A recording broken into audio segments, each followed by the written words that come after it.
Les principaux acteurs macroéconomiques sont au rouge, ce qui n'empêche cependant pas les tenants du pouvoir de s'autoglorifier en chantant le vrai faux modèle rwandais.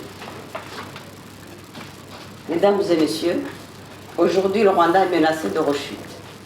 Il risque même de se retrouver plus bas qu'il ne l'était avant 1994, du fait notamment de l'impossible réconciliation. Kagame, en fait, est comptable des intérêts des grandes puissances qui le maintiennent au pouvoir parce qu'il est là pour garantir la mainmise de ces puissances sur les richesses du Congo.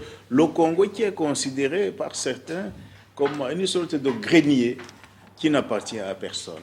Et Kagame est là comme une sorte de voie par laquelle ces puissances peuvent accéder à cette manne du Congo qui est considérée comme une sorte de res nullius, comme on dit en droit, une propriété qui n'appartient finalement à personne.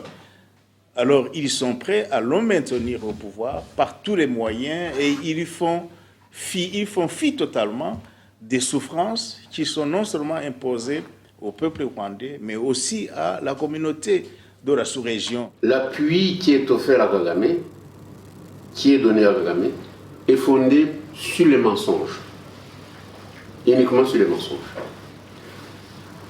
Il y a des mensonges, il y a des mythes, des publicités pour faire du régime Kagame un modèle de développement.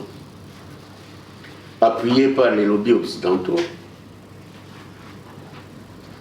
qui parfois, ou qui profitent du pillage de ressources du Congo, voisin du Rwanda, la junte au pouvoir à Kigali est devenue un modèle de développement et de gouvernance.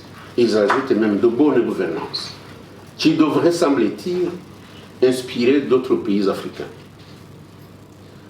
Surtout l'Afrique occidentale, qui ne connaît pas la situation de l'Afrique centrale et même de l'Est. Ce mythe ne résiste pas à la pauvreté et à la souffrance du peuple rwandais, que ces pécheurs à nos troubles ne veulent pas voir. Et pourtant, la situation est là. Il faudrait que la communauté internationale puisse se pencher sur la situation et le comportement du leader africain qui semble aujourd'hui être apprécié malgré les crimes qu'il a commis, tant au Rwanda qu'au Congo. Donc, l'objectif de cette conférence était de clarifier la position de la plateforme MRCD et justifier pourquoi il désire qu'il y ait un changement sans rien faire. Nous ne pouvons pas non plus accepter que notre pays puisse servir les intérêts des multinationales et aussi de certaines puissances qui croient que Kagame peut toujours servir et en écrasant le peuple rwandais qui a souffert depuis 25 ans. D'abord, l'administration de Kagame confond l'économie et ce que je pourrais appeler l'éconolatrie, c'est-à-dire l'économie par les chiffres.